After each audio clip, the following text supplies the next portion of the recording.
Bienvenidos. No hay mal que por bien no venga. Esta mini crisis de salud en algunos temas que en otros son escándalo innecesario, como ya lo aclaró el doctor Luis Arracín a lo largo de la semana y lo vamos a ampliar ahora en su presentación en Radio Centro, ha servido para que se recuerden ciertos hechos básicos en materia de salud pública. El uno es la necesidad de vacunarse, tan vituperada a raíz de lo que pasó con el COVID, aunque la vacuna del COVID con todo lo experimental que fue y las consecuencias desconocidas y conocidas que ha tenido, fue la que salvó a la humanidad de un desastre. Y el otro, la desaparición del famoso Instituto Leopoldo Izquierda Pérez, cuya pérdida ahora se valora más y se conoce mejor y se debe no solamente lamentar, sino suplir y llenar ese vacío. Bueno, el doctor Sarracín respecto al tema de fiebre amarilla recordó esto. Hay un error básico allí, puesto que no hay ninguna razón para una alarma en relación con fiebre amarilla. La fiebre amarilla tiene una forma selvática y una forma urbana. Solo han habido 5 casos de fiebre amarilla selvática y por lo tanto el ministerio tenía que hacer acciones a nivel de esas provincias de la región amazónica y ninguna alerta nacional porque no hay fiebre amarilla en el Ecuador. O sea, todo lo que se ha hecho es en vano, no debía hacerse. Sigamos por ahí, doctor Luis Arracín. Bienvenido. Gracias por concurrir por primera vez a este espacio. Ha estado usted en ver a su manera cuando lo hacíamos en TC, ahora que lo hacíamos en el estudio 24/7, en la radio. Nunca ha escatimado tiempo para orientar al país. En esto de la vacuna de la fiebre amarilla y del brote de fiebre amarilla, ¿cómo debemos proceder entonces? Simplemente no haciendo nada que tenga que ver con fiebre amarilla en ninguna ciudad del Ecuador, con excepción de la región amazónica. ¿No tiene sentido el querer vacunarse de fiebre amarilla en Quito, en Guayaquil? ¿Para qué? Si no hay fiebre amarilla. Salvo que se quiera viajar a Brasil, Eso es Bolivia, otra Perú, cosa. Colombia. Tanto los viajeros que han tenido más de 10 días afuera, como aquellos que quieren viajar a Colombia, a Brasil, a Perú, a Bolivia, tienen que vacunarse porque si van, por ejemplo, al Machu Picchu, tienen un gran riesgo de contagiarse, por lo tanto, tienen que estar protegidos. Una segunda cuestión. Oí decir a usted también en la radio que los mayores de 60 años que no se han vacunado, no deberíamos vacunarnos de fiebre amarilla. Así es, porque la reacción biológica del inmunógeno aplicado a un ser, a una persona de más de 55 años, puede provocar reacciones adversas. ¿Qué pasa con personas menores de 60 años entonces que perdieron su carnet de vacunación de la fiebre amarilla y necesitan, por traslados al oriente o a esos 4 países, vacunarse? Vacunarse por una segunda vez, aunque no lo puedan probar, ¿les puede hacer daño? Puede hacerles daño, por eso los carnets internacionales tienen un espacio donde se pone exoneración y donde por criterio médico se aplica ese criterio de exoneración y no se exige la vacuna. Ok, entonces habría que lograr esa exoneración si no encuentro el carnet. Mire, yo ya fui vacunado, pues no lo puedo probar. ¿El testimonio de uno sirve para que no lo vuelvan a vacunar otra vez? Es válido justamente con el aval médico, ¿no? Definitivamente. Lo otro, ¿por qué se producen brotes de fiebre amarilla otra vez? Porque siempre la ha habido. Es decir, hemos tenido fiebre amarilla siempre y hay que tener cuidado con los monos porque es allí donde generalmente el virus se mantiene vigente y viene el hemófilos, viene el mosquito, el Aedes aegypti, pica el mono, se succiona la sangre con el virus de la fiebre amarilla y lo transmite al que lo picó. Eso es todo. ¿De persona a persona no se puede transmitir la fiebre amarilla? Jamás, Nada, ni con un aruñazo. jamás. Ok, hemos empezado por esa clarificación muy importante.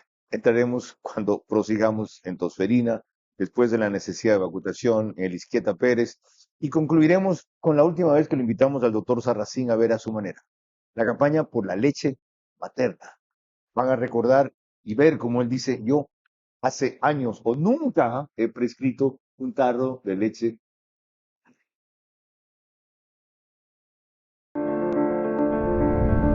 Hago periodismo político desde 1975 y de opinión desde 1978. En ese género cabe ser pluralista, pero no imparcial.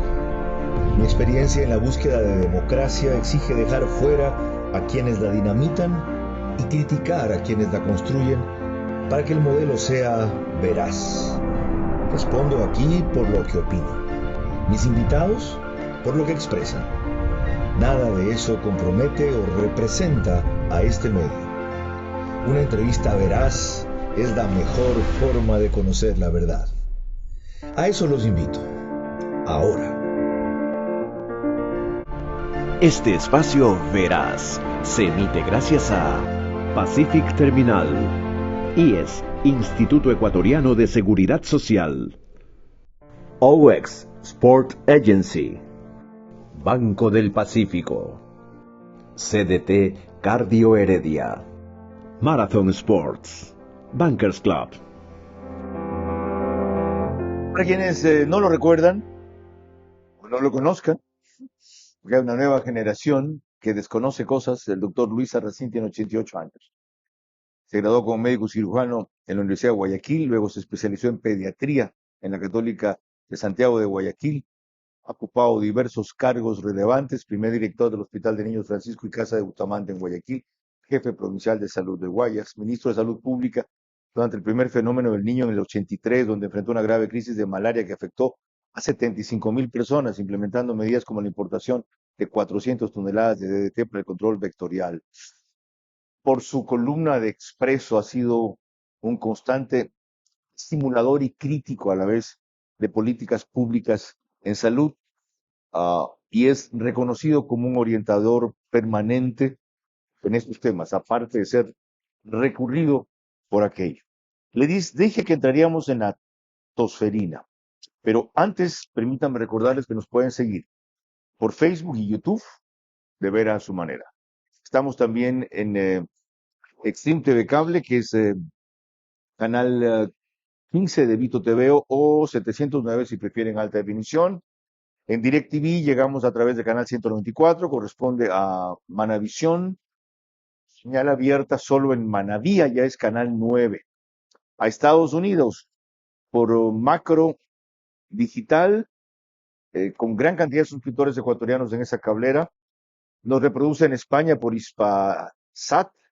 En Ecuador, Loja, Santo Domingo, Los Áchilas, Santa Elena, Pichincha, Galápagos, entre otras provincias, y tienen reprise.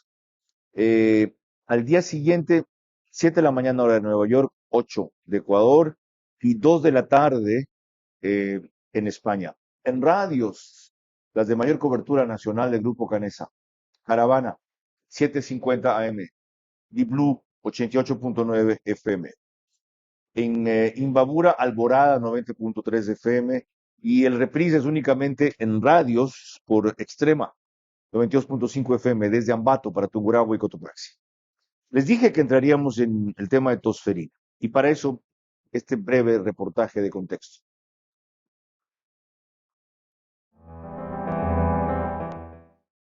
Vale, esto es simplemente un esquema de lo que sería la enfermedad, pues sería la bacteria que hemos comentado y pues sería que una persona nos contagiase, pues de estar hablando con esa persona y entonces inhalamos la bacteria y lo que nos va a pasar es que nos va a afectar a todo el sistema respiratorio, pero sobre todo a nivel de los pulmones vamos a tener una toxina que es la que nos va a afectar pues luego también a nivel sistemático y que nos va a hacer también que tengamos toda esta sintomatología ya más grave, de que no seamos capaces de poder respirar bien, que tengamos ahí cianosis, falta de oxígeno y por eso es tan grave y tan complicada. Por lo tanto, mejor vacuna.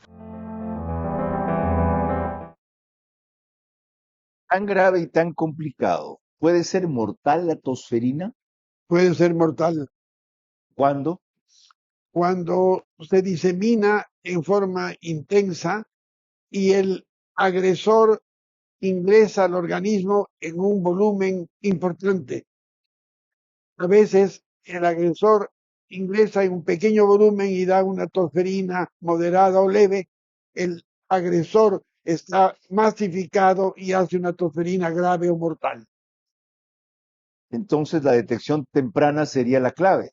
Es lo más importante en este tipo de infecto contagioso.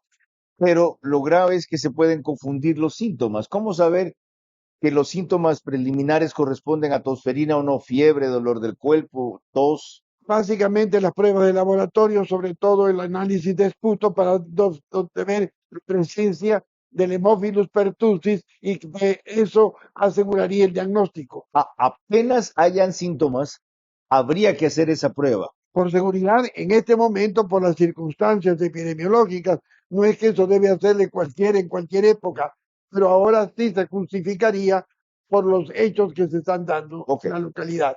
De tosferina también habló el doctor Luis Arracín en esa entrevista que estamos reseñando en Radio Centro.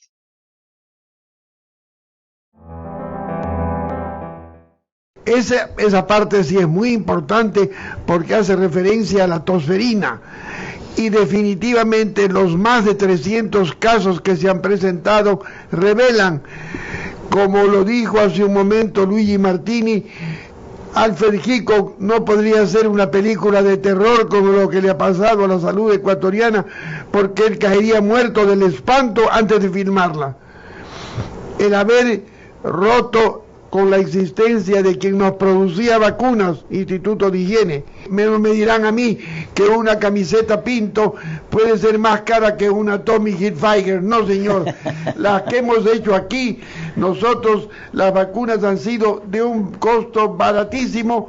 Yo me acuerdo haber tenido un sobrestock de 100.000 vacunas de PT que me sobraron. Nos costaban 40 centavos cada una de dólar, y las vendí a $1 cada una a Centroamérica, ganando un buen dinero para el Ministerio de Salud. Nada más barato que lo hecho localmente, es un axioma comercial e industrial. Ya entraremos en detalle en eso. Estamos pagando las consecuencias de eso. La causa remota o la falta de prevención suficiente tiene que ver con eso. Pero antes, más sobre la tosferina.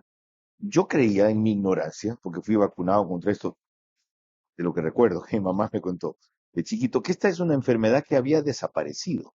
No, ninguna enfermedad ha desaparecido. Por ejemplo, los virus, cuando los agreden, se esconden y se ocultan y se quedan latentes y no se mueven. Ya. La prueba de eso es que en Japón y en Inglaterra tienen en un laboratorio guardado el virus de la viruela. No hay viruela, pero todo el mundo sabe que algún día va a saltar la liebre y va a aparecer viruela, por decir algo, en Pensilvania. Y en este momento habrá que volver a fabricar la vacuna antivariólica para entregar y proteger a los afectados. Este rebrote de tosferina, ¿qué lo causa? ¿Por qué se da? Se da por varios factores.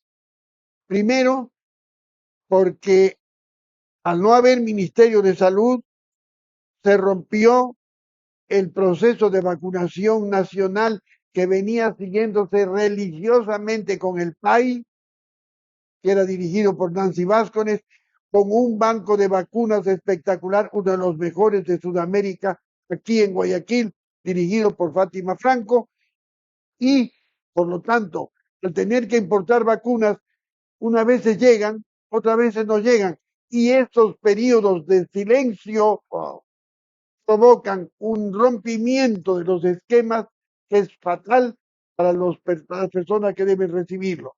Los inmigrantes, que no sabemos qué cultura sanitaria tuvieron, vinieron o no vacunados, son potencialmente portadores, incluso contaminadores o contagiadores de la bacteria.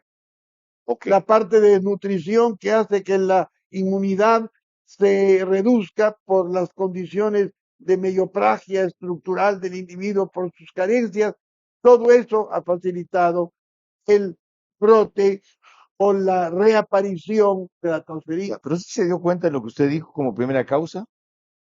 ¿Que no hay Ministerio de Salud? No, ¿Qué hay entonces? no sé, ¿Qué es lo que existe en el membrete? nada más. Y toda esa burocracia, médicos, No hospitales. sé lo que hacen. ¿Y el ministro?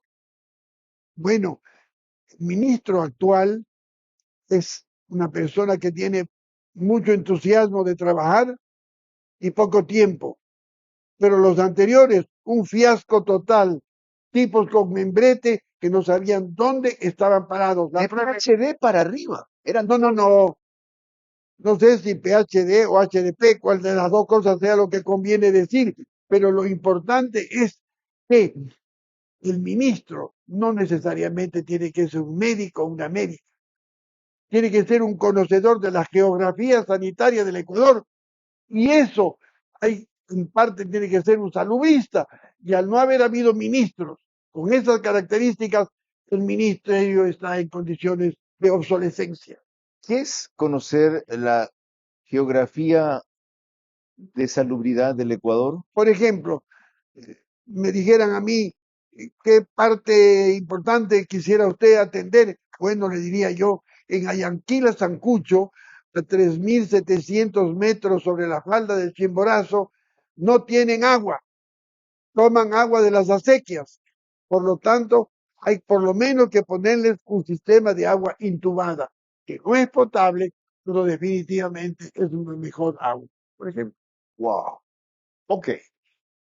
Ya ven por qué lo cáustico y lo sabio en las opiniones que a veces parecen sentencias del doctor Luis Sarracín.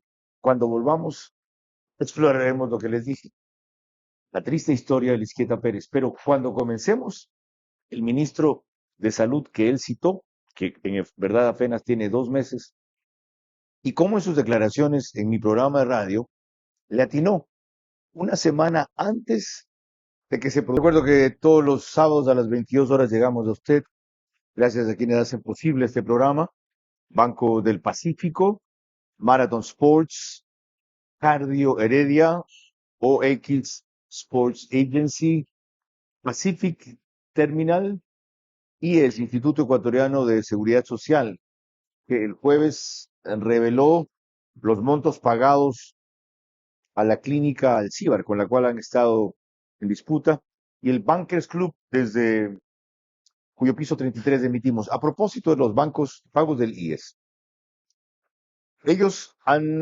revelado, según un informe de Eduardo Peña, lo cual es un porcentaje muy bajo, les fue glosado nada y les deben en total acumulado 17 millones de dólares, no 40 como dijo el señor Alcíbar el otro día en Ver a su manera. Y en 10 años, desde el 2014, le han pagado a esa clínica 206 millones de dólares. El ejecutivo que tuvimos en el programa afirmó que les debían 65 en total y les habían pagado 20, por lo que les debían algo más de 40. En el receso estaba hablando con el doctor Sarracín, algo que quiero no dejar de mencionar, antes de que vayamos al tema que les mencioné hace algunos instantes, que es el que tiene que ver con lo de Lisqueta Pérez. La importancia de un ministro de salud, como se diría en esa época, de territorio. Cuénteme eso de la historia de Bombón Napo. los ministros van a fiestas o a las reuniones sociales, yo nunca fui, solamente fui a trabajar y por lo tanto a visitar el Ecuador para conocer la problemática. Fui al recinto Bombón en provincia del Napo, me recibieron con unas naranjillas inmensas, preciosas, tuvimos que pasar el río sacándonos los zapatos y arremangándonos los pantalones, y al llegar el profesor, que es una de las autoridades de ese pueblo, pues pidió primero que le hagan un puente porque no podían cruzar el río y se les perdían las naranjillas porque no podían sacarlas. Y que por favor le manden una bandera del Ecuador porque los lunes no tenían bandera para izarla cuando los niños cantaban el himno nacional. Le mandé una bandera bordada con el escudo preciosa y fui donde Edwin Ripalda, el ministro de Obras Públicas, y le dije: Edwin, este puente me lo haces ya porque en 6 meses tengo que inaugurarlo. Y se inauguró un puente de 12 metros de largo y la bandera se está izando, me imagino que todavía ya. 1983. 1983. 42 años atrás. Sí es. ¿Por qué no iba usted a las sesiones solemnes cuando lo invitaban? Porque a veces es una cuestión tan sosa, tan falsa, que no tiene ningún interés para que el que tiene noción de lo que es salud y trabajar por la salud. Entonces mandaba al director de salud o mandaba a cualquier funcionario para que me represente, porque me sentía bien representado, pero solo asistí a los eventos de los verdaderos ecuatorianos que están abandonados y aislados. ¿Por qué? Porque siendo tan pocos, ni el candidato los visita porque esos votos no cuentan. Entonces, nadie les hace caso. No existen. No existen. Ya ven ustedes la importancia y la utilidad de que un ministro de salud conozca geografía sanitaria. Ok, ahora sí vamos a aquello que les había anunciado. El ministro Lama le atinó una semana antes de que hubiera los rebrotes de primero leptospirosis, después tosferina y casi simultáneamente fiebre amarilla cuando me respondió esto en el programa del día a la noche por Radio Centro. Número 1, fortalecer los esquemas de vacunación. ¿Por qué? Porque menos personas que sufren de estas enfermedades significa que hay menos congestión en el primer nivel, en el segundo y en el tercer nivel. Nos descongestiona todo el sistema, si es que existen menos enfermedades graves. Segundo punto, dotar a centros y hospitales de capacidad resolutiva. Darles los equipos, los sistemas, los medicamentos y los insumos que estén abastecidos y que tengan las herramientas para curar los médicos. Como yo bien he dicho siempre, yo soy un servidor de los médicos, de la clase médica. Yo estoy para darles lo que necesitan. ¿Y el tercero? El tercero es llegar a las personas, enseñarles a que la salud pública no es un tema de que simplemente el Estado tiene un hospital y tú vas al hospital. Es un tema de enseñarle a las personas a cuidarse, a dónde deben acudir cuando tienen una necesidad y de qué manera a prevenir, a ir a acercarse a un centro cuando presentan los primeros síntomas antes de tener una enfermedad crónica complicada. Pues hace 2 semanas tenía apenas 2 meses y le atinó. La prioridad de él es fortalecer los esquemas de vacunación, dijo entonces, y no creo que sabía lo que se le venía. Dar capacidad resolutiva a los hospitales y llegar a educar a la población en salud. Ok, ¿qué hacemos ahora para que este bache que usted acaba de ubicar que hubo por las razones que citó en los esquemas de vacunación no se vuelvan a debilitar? Bueno, es muy sencillo. La provisión de vacunas tiene que ser permanente. No se puede decir como en lugar, deme una libra de arroz. No, se acabó el arroz. No. Puede acabarse el arroz. Las vacunas jamás pueden dejar de estar vigentes en un país racional, en un país de los momentos actuales. Y los programas para la aplicación de estos biológicos tienen que ser rígidos, absolutos y cumplirse a rajatabla. Nosotros con Nancy Vázquez y con Fátima Franco cubrimos el 98% de la población infantil del Ecuador en vacunación en el 82, 83 y parte del 84. ¿Cómo se verifica que se cumplen a rajatabla? Con los informes que vienen de todos los lugares donde se hace la vacunación, se van poniendo qué vacunación y qué edad, y este es un reporte físico que teníamos y con lo cual se hace la tabulación de lo que se ha aplicado y se ha hecho. Hace 4 años, en el 2021, tratamos con el doctor Luis Arracín en Ver a su manera, cuando lo hacíamos en TC Televisión, porque ya desde entonces comenzó el rechazo a las vacunas. Escúchenlo. Yo lo vería desde 2 puntos de vista. Primero, el que la hace la paga. Todo lo que se ha hecho en vacunación antes ha sido un fracaso y el hecho de que mucha gente iba y nunca encontraba vacunas o encontraba los espacios cerrados decepcionaba tremendamente a los aspirantes y eso les deterioró su necesidad, su ambición y su gusto de querer vacunarse. Por otra parte, nuestro país es un país muy folclórico, todavía lo esotérico, lo misterioso, tiene gran impacto. La gente se hace limpias, se cura y cree que existe el mal de ojo, el chupo, la cuica, el espanto, el padrejón y todo ese tipo de cosas que hacen que tengan un comportamiento, digamos, un poquito peculiar. Aparte de eso, el ecuatoriano, siendo un hombre valiente, una mujer valiente, son temerosos por antonomasia, no sé por qué, sobre todo contra lo desconocido. La vacuna y la enfermedad han sido elementos desconocidos en esta época y eso puede explicar esta deserción, esta no aceptación intensa a la vacunación.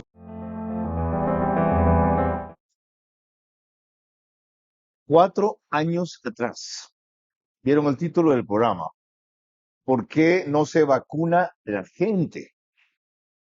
Y desde entonces han pasado una cantidad de ministros con PhDs que el doctor Sarracín ha dicho muy claramente que si no eran más bien HDPs. Y de hecho así le dije yo a uno de esos, cuando me puso en el gobierno de Guillermo Lasso en una lista de prioridades para ser vacunado contra el COVID sin que yo lo haya pedido. ¿Ok? La congraciarse, se echó el simpático. Y escuchó lo que no se imaginaba. 2 semanas después renunció. Lo digo que por eso. Bueno, ahora que tenemos un nuevo ministro, ¿ya?, que va por el camino correcto, ¿cómo hacer para que conjugue lo que le sobra, juventud, con lo que le falta, experiencia? Pues con el entusiasmo que ha demostrado, y no me gusta anular absolutamente a nadie, pero creo que es una persona muy bien intencionada y con criterio, lo cual es importante para el ejercicio de un cargo, es reformar totalmente la estructura obsoleta, absurda y antifuncional del ministerio. Cancelar todos los que son gerentes de hospitales, porque los hospitales no son fábricas ni casas donde se hacen negocios, y volver al nombramiento por concurso con los cargos que corresponden para cada hospital: director de hospital, subdirector administrativo, subdirector médico, con concurso, para que el que va se sienta orgulloso de haber ganado el cargo y tenga entusiasmo de trabajar, no de no saber que, como fui nombrado a dedo, voy a estar 4 meses, voy a ver qué contrato hago para levantarme algo y me voy. Esto ha liquidado la salud del Ecuador. Ay, Dios, qué claridad y qué sabiduría. Vamos ahora a lo que Luigi Martini le reveló el miércoles pasado a Radio Centro, en Punto de Orden, en un espacio en el cual luego vino y la completó o remató la faena, si hablamos en términos taurinos, del doctor Luis Sarracín. 2 minutos a una rápida historia de lo que se perdió en el gobierno de Correa. En el gobierno de Correa, hagan memoria para no repetir la historia. Esto no es propaganda política, esto es realidad. Ya al cerrar el Instituto Leopoldo Izquierda Pérez.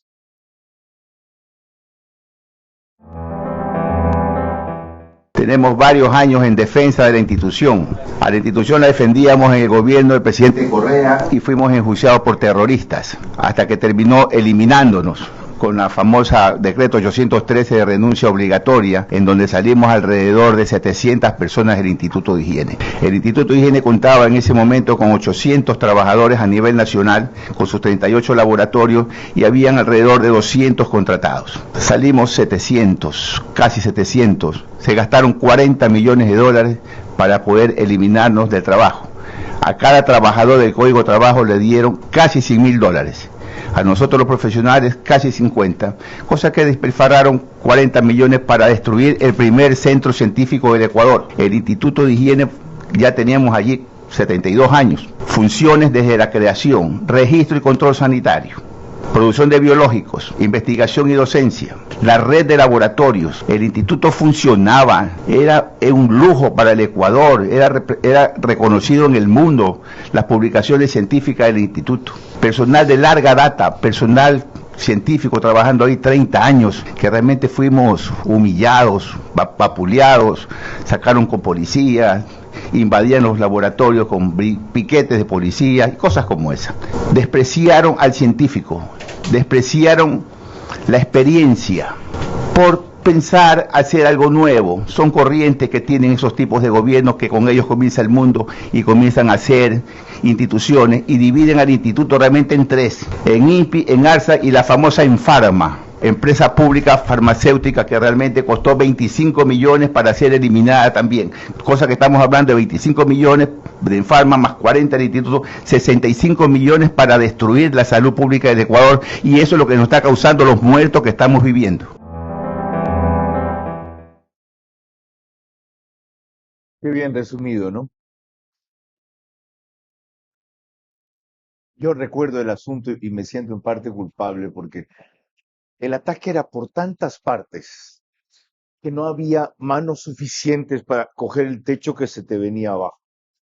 Pero, ¿cómo se pudo permitir en el Ecuador esto que acaba de describir Luigi Martini? ¿Cómo fue posible que esto pasara? ¿Qué hicieron las federaciones médicas, el Colegio de Médicos? En fin, ¿cómo pasó eso?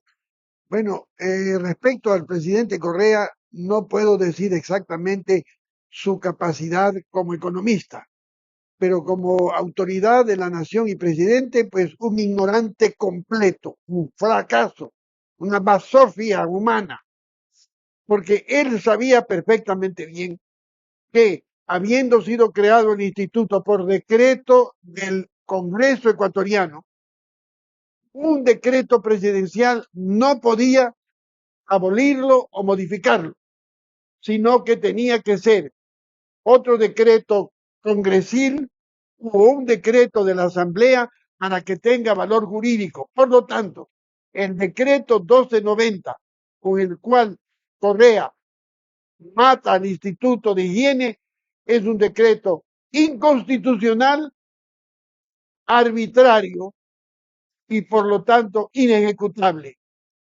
inválido. Ahí nació todo lo que se vino Es después. decir, fue nula la Nula, desaparición es nula. jurídicamente. No, es nula porque es ilegal e inconstitucional. Jurídicamente no fue. Jurídicamente no pudo jamás haber dado ese decreto porque no le permite la ley de la República. Leopoldo Izquieta Pérez producía vacunas contra las enfermedades que estamos tratando ahora. No solamente eso, sino que tenía la vacuna triple de PT para todo el régimen de la infancia, la vacuna DT para 10 años y a veces para los adultos o las madres embarazadas, la vacuna polio para los que tenían polio, para prevenir la polio. Empezamos a hacer la pentavalente, que era la vacuna ideal porque tiene difteria, tétanos, tosferina, HIV, hepatitis B y polio. Por lo tanto, teníamos ya lista para salir. Ya teníamos las pruebas hechas y aprobadas. Y todo eso se fue al diablo porque desapareció la fuente de fabricación. ¿Por qué el suero antiofídico que se hacía ahí llegó a ser tan famoso? Muy sencillo. Me tocó a mí decirle al señor Torres, oiga, José, yo le pago los viajes y los viáticos y le pago 50 sucres por cada culebra venenosa que me traiga para hacer nuestro pequeño serpentario en el Instituto de Higiene. Me trajo 80 serpientes y crótalos del país. 80. Compré un hato de caballos árabes que ya estaban en obsolescencia, ya no podían competir, pero ahí estaban. Okay. Los compré, ahí empezamos a fabricar el suero antiofídico polivalente, o sea que cubría todas las especies venenosas del Ecuador. Y la ampolla costaba $14. Con razón. ¿Y qué hacían? ¿Que las serpientes les piquen a los caballos? Exacto. No, el veneno se saca y eso se inyecta al caballo para que el caballo desarrolle el suero y se le extraiga nuevamente, se lo destina, se lo procesa y se hace el suero antiofídico. Así es como funciona. Así funciona, efectivamente. Qué impresionante. ¿Es cierto que de Costa Rica nos pidieron una vez? No. Nosotros hemos pedido el suero de Costa Rica y México ahora, porque como no tenemos el suero propio, tenemos que tomar un suero de un país que tenga serpientes más o menos parecidas. No son todas iguales, por eso, cuando se le pone a un ecuatoriano un suero antiofídico de Costa Rica o de México, le va bien, o a veces no le va tan bien y tiene que ponerse un doble suero, son más o menos $300 para ver si se cura, cuando por $14 estaba asegurado de que estaba curado perfectamente de la mordida porque contemplaba todos los venenos de serpientes ecuatorianas. Más sobre la desaparición de Lisqueta Pérez y sus consecuencias cuando volvamos, pero además de los que podemos hacer.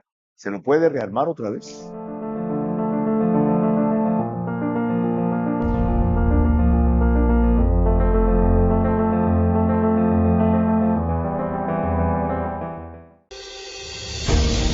Inauguramos la Casa del Jubilado, espacio que beneficiará a más de 700 jubilados de Ambato, Baños y Píllaro para mejorar su calidad de vida y promover su envejecimiento activo y saludable. Además, presentamos a los embajadores de afiliación joven de la provincia de Tungurahua, quienes promoverán los beneficios del programa y la importancia de ser parte de la seguridad social. Acciones efectivas en territorio en beneficio de los asegurados.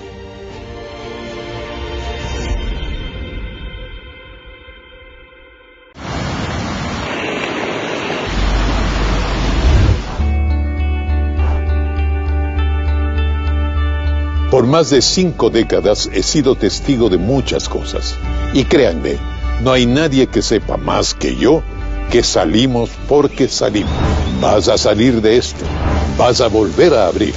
Vas a volver a llenarlo. Crédito, levántate mi pyme. Levántate. El domingo pasado invité a Veraz al doctor Washington Alemán, quien coincidió con la necesidad de volver al Instituto Nacional Lisqueta Pérez en estos términos.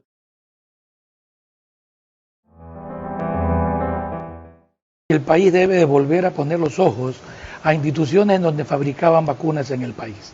El Instituto Nacional de Higiene, ¿no? Teníamos hace muchos años atrás, ya fabricaban las vacunas. ¿Esa es la que hacían el suero antiofídico? Así es.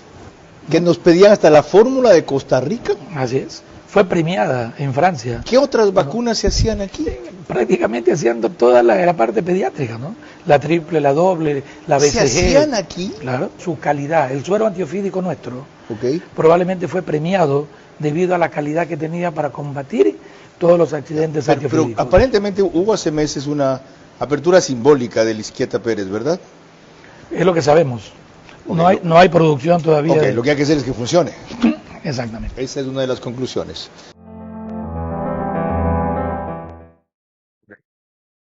Certificado por 2 médicos distintos y por muchos más conocedores de la materia. ¿Cómo se rearma el Instituto Lisqueta Pérez? Bueno, la única forma de rearmarlo es como cuando hay una carrera de 10 kilómetros.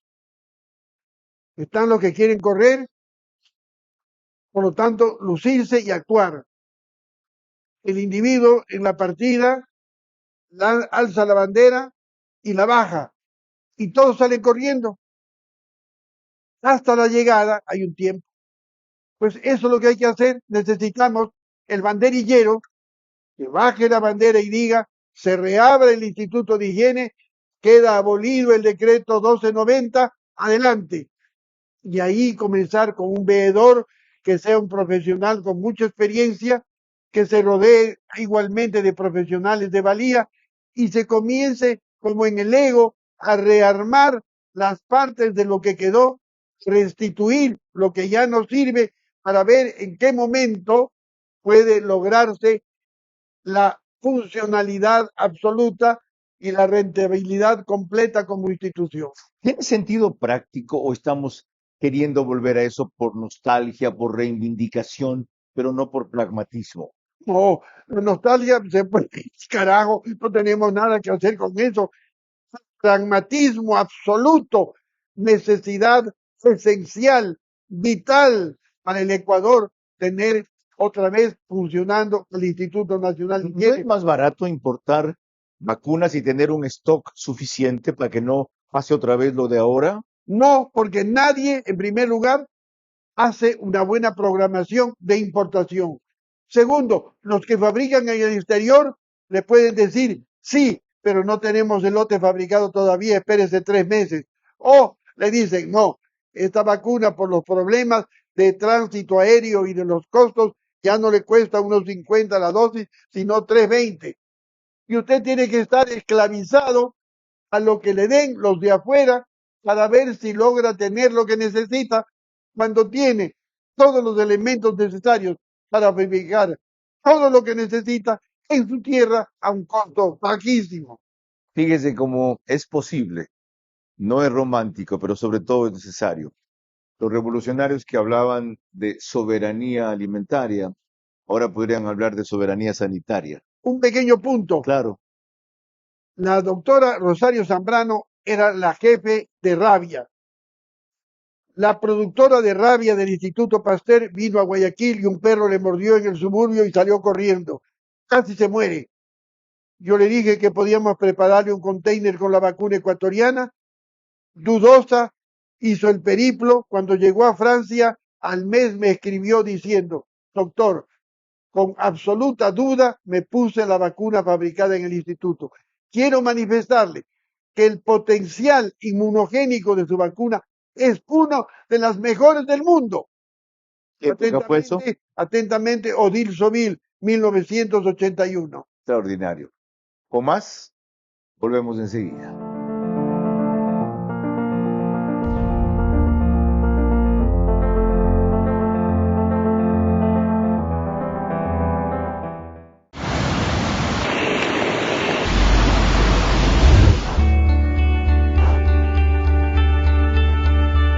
Por más de 5 décadas he sido testigo de muchas cosas. Y créanme, no hay nadie que sepa más que yo que salimos porque salimos. Vas a salir de esto. Vas a volver a abrir. Vas a volver a llenarlo. Crédito, levántate mi pyme. Levántate. Uno de los logros de nuestra administración es que nuestro hospital se ha acreditado como laboratorio de histocompatibilidad e inmunogenética para el programa de trasplantes. Hemos recibido por 4ª vez la acreditación otorgada por el INDOT. Esta acreditación reconoce la calidad y la excelencia de nuestro laboratorio y de sus profesionales, quienes trabajan las 24 horas del día, los 365 días del año. Es importante destacar que somos el único hospital público en el país que cuenta con un laboratorio con este nivel de atención y tecnología de punta. En el Laboratorio de Biología Molecular contamos con personal altamente capacitado, tenemos el equipamiento de alta tecnología totalmente automatizado, el cual nos garantiza que los resultados sean confiables. Nuestra unidad está preparada para brindarle un servicio de calidad a nuestros afiliados. En esta administración, el Hospital Teodoro Maldonado Carbo continúa mejorando. El doctor Luis Sarracín ha sido un luchador por las grandes causas de salud pública en este país constantemente. Una de ellas tiene que ver con la necesidad y la importancia de que las mujeres den leche materna, desde luego, si es que la tienen el mayor tiempo posible. Se recomienda 9 meses, algunas hasta año y medio, a sus hijos. Sobre esa materia lo recurrimos una vez en Ver a su manera. Soy un abanderado de la leche materna, no he prescrito un tarro de leche desde 1978 y he sido un promulgador de esta maravilla del mundo que es el que lípidos que solo se encuentran en la leche materna.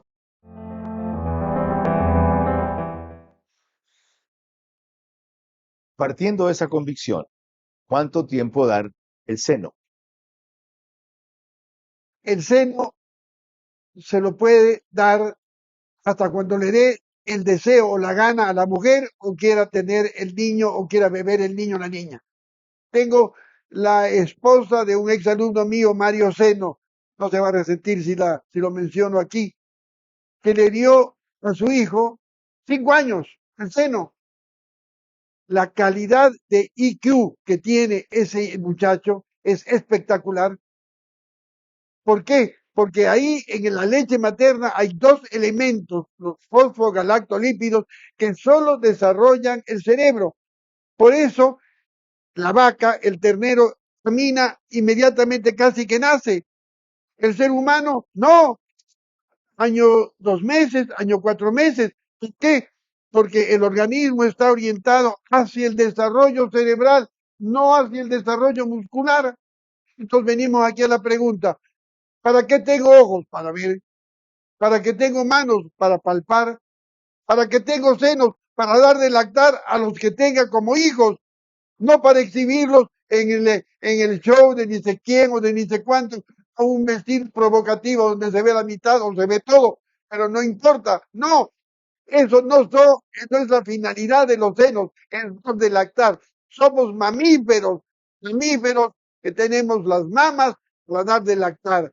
Las tribus aborígenes andan con los senos al aire. ¿Por qué? Porque ellos saben que eso es parte del aparato digestivo para dar de comer a sus hijos. No hay por qué taparlos. Aclarado eso, hay problemas modernos. Las mujeres ahora deben trabajar. El periodo de lactancia materna de vacaciones es nada más de 45 días. Doctor, tengo que escoger, dar de lactar a mi hijo o dejar mi trabajo. No puedo llevarlo al trabajo. No hay guarderías a veces. Ahora están poniendo una cosa moderna muy interesante que se llama lactarios en las empresas grandes, en donde justamente es una facilidad como un kiosquito en donde la madre vaya en reserva, puede dar de lactar.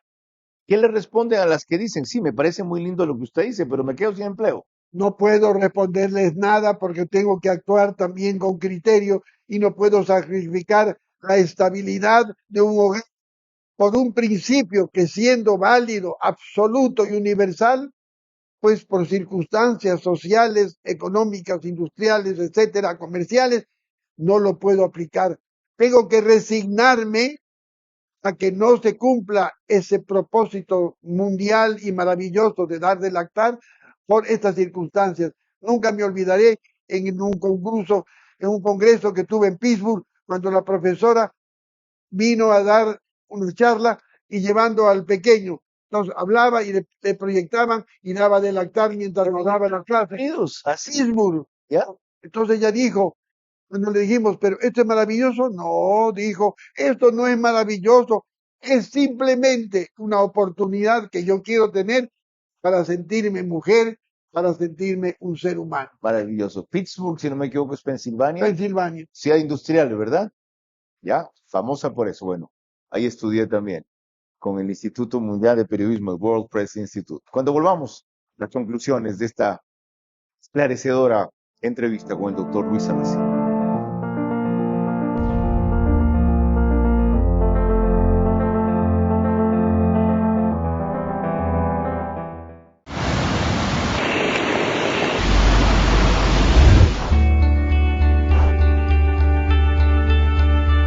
Por más de 5 décadas he sido testigo de muchas cosas.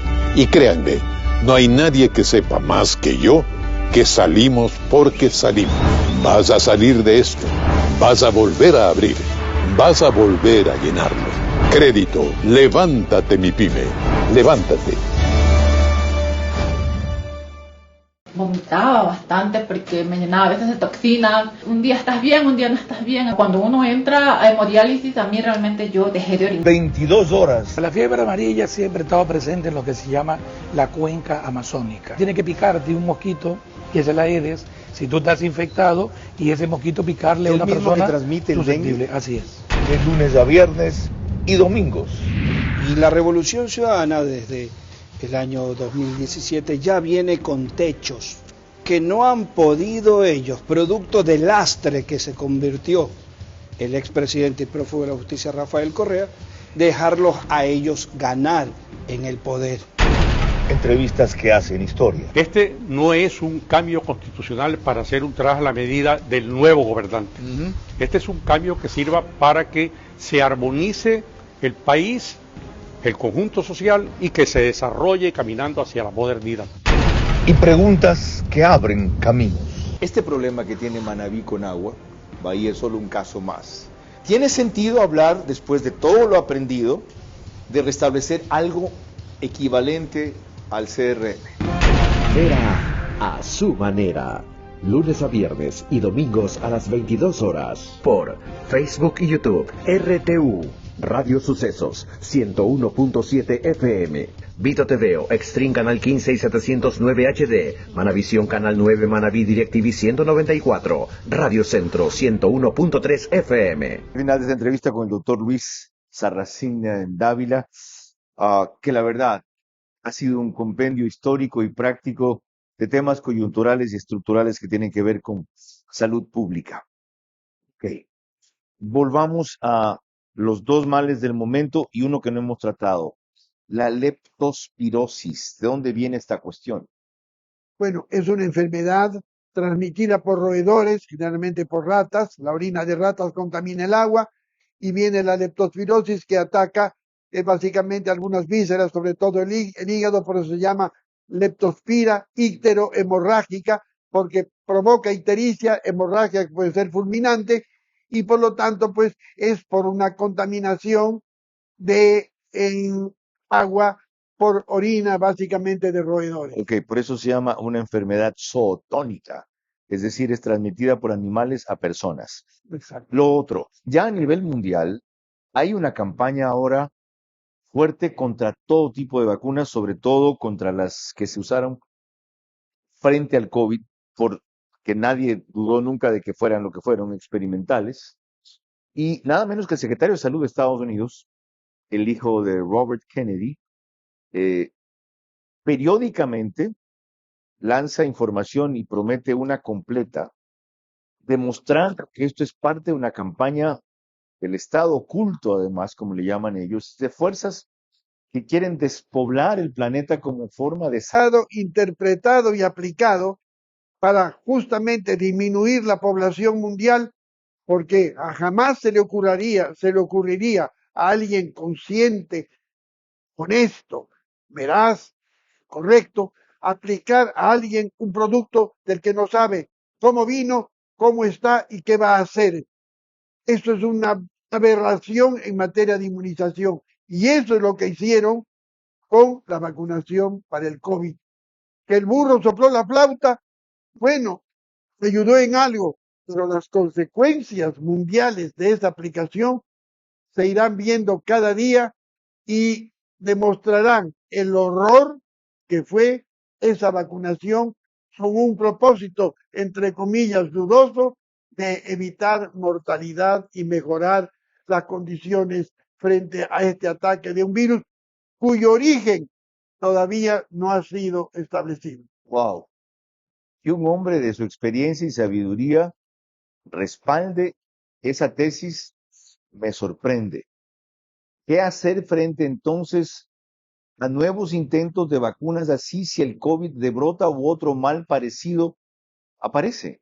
Pues será la misma actitud, porque hay una gran diferencia entre las vacunas clásicas de las que hemos hablado, que son probadas absoluta y totalmente y que pueden alguna por una circunstancia muy personal dar una reacción adversa. Eso es una cosa estadística. Correcto. Pero han cubierto a la humanidad y la han protegido todas las enfermedades inmunoprevenibles. Esto, la vacuna contra el COVID es una farsa y es un crimen inmunológico que ha tenido que soportar la humanidad, dizque con un buen propósito. ¿Qué propósito? No lo sabemos. ¿Usted se vacunó contra el COVID? Contra mi voluntad. Me tuve que poner 3 vacunas porque el Estado ecuatoriano me obligó a que no podía hacer tal o cual cosa ni tal o cual movimiento si no tenía la vacuna. Tuve que ponérmela, pero si pudiera sacármela, aunque sea sacándome un pedazo de páncreas o un pedazo de vaso, me la sacaría en la carrera, porque no sé, y como médico me siento ofendido, me siento amenazado y me siento avasallado por un acto con el cual no estoy ni estaré jamás de acuerdo. Nos tocó igual. Doctor Luis Serracín, ha sido un honor contar con su presencia. Usted es una luz en salud pública, en decencia política y en memoria histórica. Este hombre es un patriota, de los pocos que quedan en el Ecuador. León Roldós fue otro, Pancho Huerta estuvo aquí otra vez antes de fallecer, y es otro que recuerdo, Medardo Mora es uno que se me viene a la mente, y felizmente no son escasos, pero tampoco son muchos. Ojalá el país sepa honrar su legado, siguiendo su opinión y aplicando sus consejos llenos de sabiduría y de vivencias personales. Ese señor ha traído miles de niños al mundo y ha salvado la vida de muchos miles más. Que Dios lo guarde todo el tiempo que quiera, con la lucidez de la que hace gala, para poder compartir con ustedes espacios como estos. Yo me siento muy honrado de conocerlo desde que fui ministro de Salud en 1983, con el talante 82 que le ven, ¿no? Con esa energía, con esa vitalidad. Imagínense cómo era 42, 43 años atrás. Hasta la próxima semana, hasta las 22 horas. Este espacio Veraz se emite gracias a Pacific Terminal, IES, Instituto Ecuatoriano de Seguridad Social, OX Sport Agency, Banco del Pacífico, CDT Cardio Heredia, Marathon Sports, Bankers Club. Transmisión simultánea, Vito TVO, Manavisión, Macro Digital Televisión, Caravana 750 AM, Tiblu 88.9 FM, Alborada 90.3 FM Imbabura, Extrema 92.5 FM en Tungurahua y Cotopaxi.